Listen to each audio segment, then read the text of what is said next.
भारतीय राज्य व्यवस्था के ऐतिहासिक पृष्ठभूमि का अगला लेक्चर स्टार्ट होता है। 1892 के अधिनियम की विशेषताएं।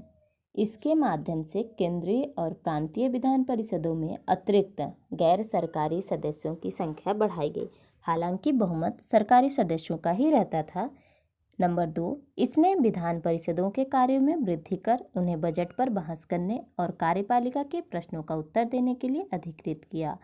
नंबर 3, इसमें केंद्रीय विधान परिषद और बंगाल चैम्बर्स ऑफ कॉमर्स में गैर सरकारी सदस्यों के नामांकन के लिए वायसराय की शक्तियों का प्रावधान था। इसके अलावा प्रांतीय विधान परिषदों में गवर्नर को जिला परिषद, नगर पालिका, विश्वविद्यालय, व्यापार संघ, जमींदारों और चैम्बर ऑफ कॉमर्स की सिफारिशों पर गैर सरकारी सदस्यों को नियुक्त करने की शक्ति थी। इस अधिनियम ने केंद्रीय और प्रांतीय विधान परिषदों दोनों में गैर सरकारी सदस्यों की नियुक्ति के लिए एक सीमित और परोक्ष रूप से चुनाव का प्रावधान किया। हालांकि चुनाव शब्द का अधिनियम में प्रयोग नहीं हुआ था। इसे निश्चित निकायों की सिफारिश पर की जाने वाली नामांकन की प्रक्रिया कहा गया। 1919 के अधिनियम की विशेषताएं क्या थी, जानते हैं। इस अधिनियम को मार्ले मिंटो सुधार के नाम से भी जाना जाता है।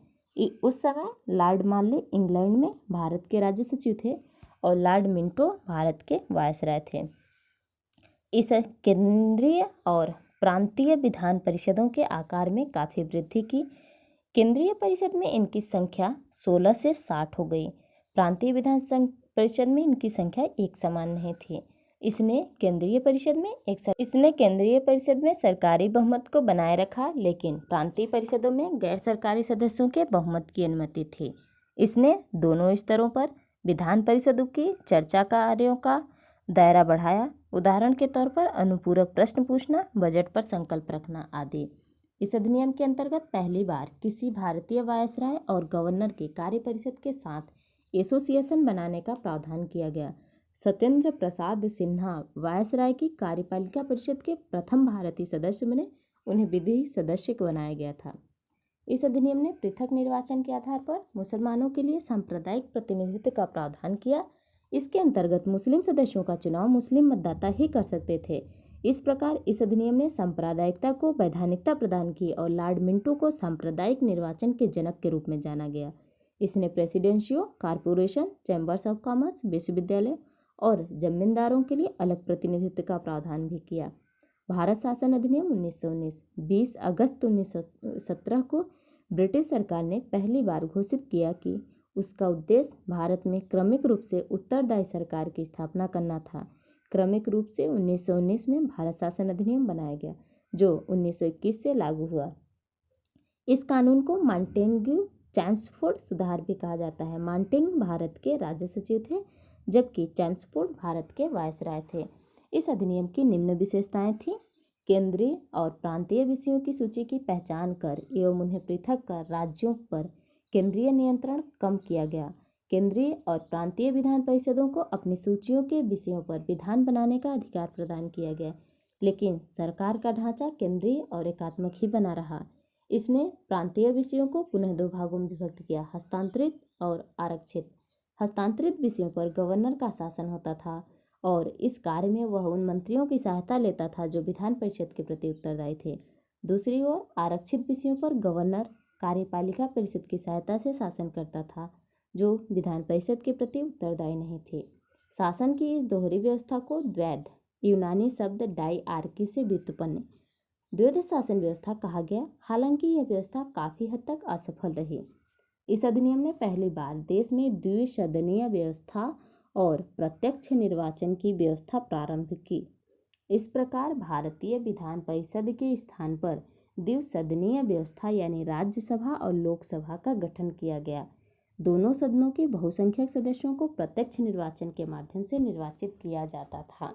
इसके अनुसार वायसराय की कार्यकारी परिषद के 6 सदस्यों में से कमांडर इन चीफ को छोड़कर 3 सदस्यों का भारतीय होना आवश्यक था।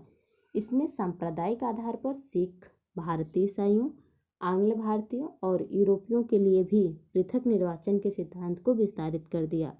इस कानून ने संपत्ति, कर या शिक्षा के आधार पर सीमित लोगों में मताधिकार प्रदान किया। इस कानून ने लंदन में भारत के उच्चायुक्त के कार्यालय का सृजन किया और अब तक भारत सचिव द्वारा किए जा रहे कुछ कार्यों को उच्चायुक्त को स्थानांतरित कर दिया गया। इससे एक लोक सेवा आयोग का गठन किया गया। अतः 1 अक्टूबर 1926 में सिविल सेवकों की भर्ती के लिए केंद्रीय लोक सेवा आयोग का गठन किया गया। इसने पहली बार केंद्रीय बजट को राज्यों के बजट से अलग कर दिया और राज्य विधानसभाओं को अपना बजट स्वयं बनाने के लिए अधिकृत कर दिया। इसके अंतर्गत एक वैधानिक आयोग का गठन किया गया जिसका कार्य 10 वर्ष बाद जांच करने के बाद अपनी रिपोर्ट प्रस्तुत करना था। साइमन कमीशन, साइमन आयोग। ब्रिटिश सरकार ने नवंबर 1927 में यानी निर्धारित समय से 2 वर्ष पूर्व ही नए संविधान में भारत की स्थिति का पता लगाने के लिए सर जॉन साइमन के नेतृत्व में 7 सदस्यीय वैधानिक आयोग के गठन की घोषणा की। आयोग के सभी सदस्य ब्रिटिश थे, इसलिए सभी दलों ने इसका बहिष्कार किया। आयोग ने 1930 में अपनी रिपोर्ट पेश की तथा द्वैध शासन प्रणाली, राज्यों में सरकारों का विस्तार, ब्रिटिश भारत के संघ की स्थापना एवं सांप्रदायिक निर्वाचन व्यवस्था को जारी रखने की सिफारिश की। आयोग के प्रस्तावों पर विचार करने के लिए ब्रिटिश सरकार भारत और भारतीय रियासतों के प्रतिनिधियों के साथ 3 गोलमेज सम्मेलन किए। इन सम्मेलनों में हुई चर्चा के आधार पर संवैधानिक सुधारों पर एक श्वेत पत्र तैयार किया गया जिसे विचार के लिए ब्रिटिश संसद की संयुक्त प्रवर समिति के समक्ष रखा गया। इस समिति की सिफारिशों को कुछ संशोधनों के साथ भारत परिषद अधिनियम 1935 में शामिल कर दिया गया। सांप्रदायिक अवार्ड, कम्युनल अवार्ड जिसे बोलते हैं, या कम्युनल पंचाट। ब्रिटिश प्रधानमंत्री रैमजे मैकडोनाल्ड ने अगस्त 1932 में अल्पसंख्यकों के प्रतिनिधित्व पर एक योजना की घोषणा की। इसे कम्युनल अवार्ड या सांप्रदायिक अवार्ड के नाम से जाना गया। अवार्ड ने न सिर्फ मुस्लिमों, सिख, ईसाई, यूरोपियों और आंग्ल भारतीयों के लिए अलग निर्वाचन व्यवस्था का विस्तार किया, बल्कि इसे दलितों के लिए भी विस्तारित कर दिया गया। दलितों के लिए अलग निर्वाचन व्यवस्था से गांधी जी बहुत व्यथित हुए और उन्होंने अवार्ड में संशोधन के लिए पूना की यरवदा जेल में अनशन प्रारंभ कर दिया। अंततः कांग्रेस नेताओं और दलित नेताओं के बीच एक समझौता हुआ जिसे पूना समझौते के नाम से जाना गया। इसमें संयुक्त हिंदू निर्वाचन व्यवस्था को बनाए रखा गया और दलितों के लिए स्थान भी आरक्षित कर दिए गए। भारत शासन अधिनियम 1935। यह अधिनियम भारत में पूर्ण उत्तरदायी सरकार के गठन में एक मील का पत्थर साबित हुआ। यह एक लंबा और विस्तृत दस्तावेज था जिसमें 321 धाराएं और 10 अनुसूचियां थीं। अधिनियम की विशेषताएं। इसने अखिल भारतीय संघ की स्थापना की जिसमें राज्य और रियासतों को एक इकाई की तरह माना गया। अधिनियम ने केंद्र और इकाइयों के बीच 3 सूचियां, संघीय सूची, राज्य सूची और समवर्ती सूची के आधार पर शक्तियों का बंटवारा कर दिया। अवशिष्ट शक्तियां वायसराय को दे दी गई। हालांकि यह संघीय व्यवस्था कभी अस्तित्व में नहीं आई क्योंकि देशी रियासतों ने इसमें शामिल होने से इनकार कर दिया था। इसने प्रांतों में द्वैध शासन व्यवस्था समाप्त कर दी तथा प्रांतीय स्वायत्तता का शुभारंभ कर दिया। राज्यों को अपने दायरे में रहकर स्वायत्त तरीके से 3 पृथक राज्य क्षेत्रों में शासन का अधिकार दिया गया। इसके अतिरिक्त अधिनियम ने राज्यों में उत्तरदायी सरकार की स्थापना की, यानी गवर्नर को राज्य विधान परिषदों के लिए उत्तरदायी मंत्रियों की सलाह पर काम करना आवश्यक था। यह व्यवस्था 1937 में शुरू की गई और 1939 में इसे समाप्त कर दिया गया। इसने केंद्र में द्वैध शासन प्रणाली का शुभारंभ किया। परिणामतः संघीय विषयों को स्थानांतरित और आरक्षित विषयों में विभक्त करना पड़ा।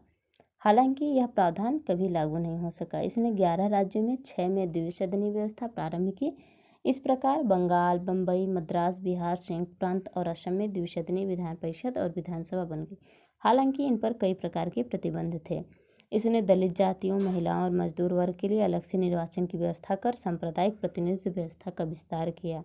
इसने भारत शासन अधिनियम 1858 द्वारा स्थापित भारत परिषद को समाप्त कर दिया। इंग्लैंड में भारत सचिव को सलाहकारों की टीम मिल गई।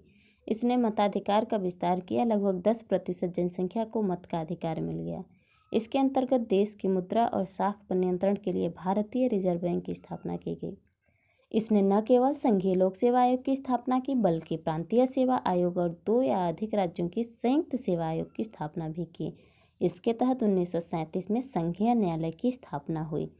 भारतीय स्वतंत्रता अधिनियम 1947 20 फरवरी 1947 को ब्रिटिश प्रधानमंत्री क्लीमेंट एटली ने घोषणा की कि 30 जून 1947 को भारत में ब्रिटिश शासन समाप्त हो जाएगा। इसके बाद सत्ता उत्तरदायी भारतीय हाथों में सौंप दी जाएगी। इस घोषणा पर मुस्लिम लीग ने आंदोलन किया और भारत के विभाजन की बात कही। 3 जून 1947 को ब्रिटिश सरकार ने फिर स्पष्ट किया कि 1946 में गठित संविधान सभा द्वारा बनाया गया संविधान उन क्षेत्रों में लागू नहीं होगा जो इसे स्वीकार नहीं करेंगे। उसी दिन 3 जून 1947 को वायसराय लॉर्ड माउंटबेटन ने विभाजन की योजना पेश की, जिसे माउंटबेटन योजना कहा गया या इसे भारत विभाजन योजना भी कहा जाता है। इस योजना को कांग्रेस और मुस्लिम लीग ने स्वीकार कर लिया। इस प्रकार भारतीय स्वतंत्रता अधिनियम 1947 बनाकर उसे लागू कर दिया गया। यह अधिनियम की विशेषताएं: इसने भारत में ब्रिटिश राज समाप्त कर 15 अगस्त 1947 को इसे स्वतंत्र और संप्रभु राष्ट्र घोषित कर दिया। इसने भारत का विभाजन कर 2 स्वतंत्र डोमिनियों संप्रभु राष्ट्र भारत और पाकिस्तान का सृजन किया, जिन्हें ब्रिटिश राष्ट्रमंडल से अलग होने की स्वतंत्रता थी।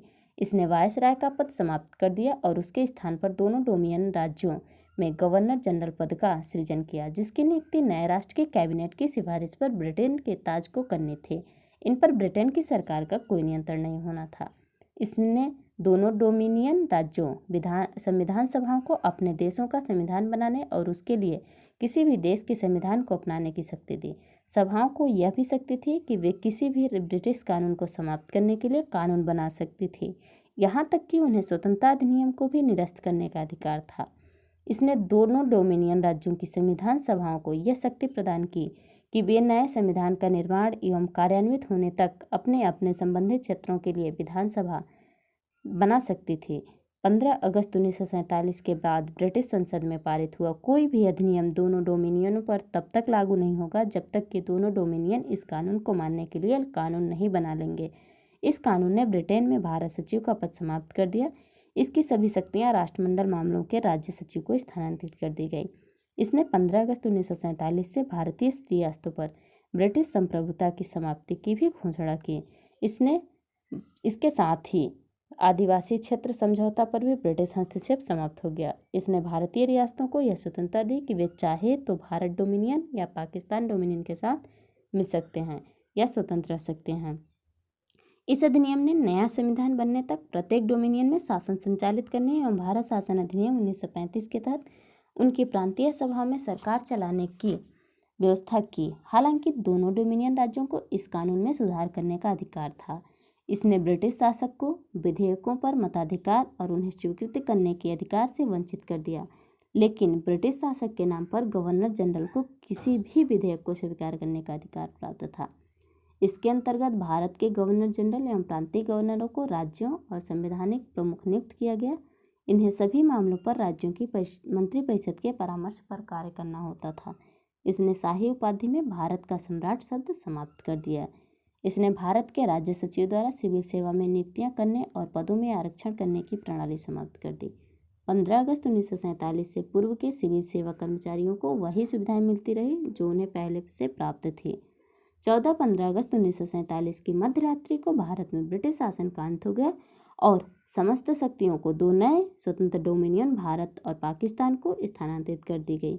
लॉर्ड माउंटबेटन नए डोमिनियन भारत के प्रथम गवर्नर जनरल बने। उन्होंने जवाहरलाल नेहरू को भारत के पहले प्रधानमंत्री के रूप में शपथ दिलाई। 1946 में बनी भारतीय संविधान सभा को स्वतंत्र भारतीय डोमिनियन की संसद के रूप में भी स्वीकार कर लिया गया। इस प्रकार बहुत ही कम समय में हमने भारत की जो संविधान व्यवस्था है उसकी ऐतिहासिक पृष्ठभूमि को जाना। इसकी अगली वीडियो हम संविधान का निर्माण जो लेक्चर 2 है मेकिंग ऑफ द कॉन्स्टिट्यूशन वो डालेंगे। प्लीज़ चैनल को सब्सक्राइब कर लीजिए और ज़्यादा से ज़्यादा शेयर कर लीजिएगा, जिससे आपको कहीं भी आप इस ऑडियो लेक्चर को सुन सकते हैं।